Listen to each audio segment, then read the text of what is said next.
मेरे डैड की तबीयत खराब है।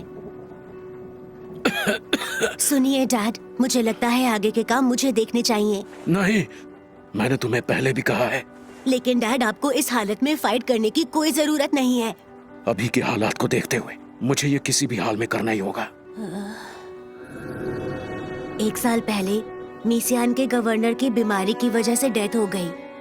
अपनी वसीयत में गवर्नर ने अपने छोटे बेटे प्रिंस वासामार्की को अपना वारिस बनाया, लेकिन बड़े भाई प्रिंस कुरान ने दावा किया कि उसके छोटे भाई ने डॉक्यूमेंट्स में कुछ गड़बड़ की है। प्रिंस कुरान, जिसे हमेशा से ही बहुत कम करके आंका जाता था, आज युद्ध में अपना नाम कमा रहा है। इसलिए कुछ साथियों का ये मानना है कि परंपरा के हिसाब से उसे थ्रोन मिलना चाहिए। इस तरह मीसियान प्रोविंस 2 हिस्सों में बंट गया, बड़े भाई का सपोर्ट करने वालों और छोटे भाई का सपोर्ट करने वालों के बीच।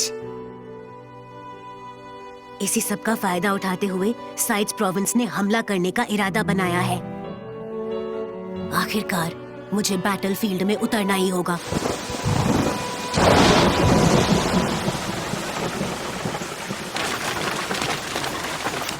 हम अब तक तो लैम्बर्ग पहुंच गए होते, लेकिन इस बारिश ने तो नहीं, मुझे ऐसा लगता है कि किस्मत भी हमारा साथ दे रही है। आस, मेरी बात ध्यान से सुनो। कई और जरूरी चीजें हैं, तुम्हें उनके बारे में ध्यान से सोचना चाहिए। हाँ? तुम सोच में क्यों पड़ गए? मैं तुम्हारी मंगेतर की बात कर रहा हूँ। मंगेतर? किसकी मंगेतर? मेरी? हाँ, तुम्हारी। ये सब कब हुआ? मुझे ठीक से तो कुछ याद नहीं। क्या मैंने तुम्हें पहले इस बारे में नहीं बताया? नहीं। कुछ दिनों पहले ये लेटर आया था।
खबर है। आज जरा सुनना तो।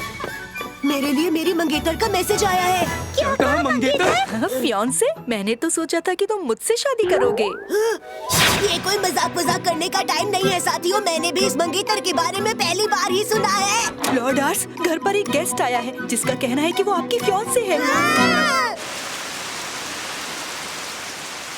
अब मैं क्या करूं? पुरानी जिंदगी में तो मेरी कोई गर्लफ्रेंड तक नहीं थी। पता नहीं अब क्या करना चाहिए। ये भी नहीं पता कि ये किस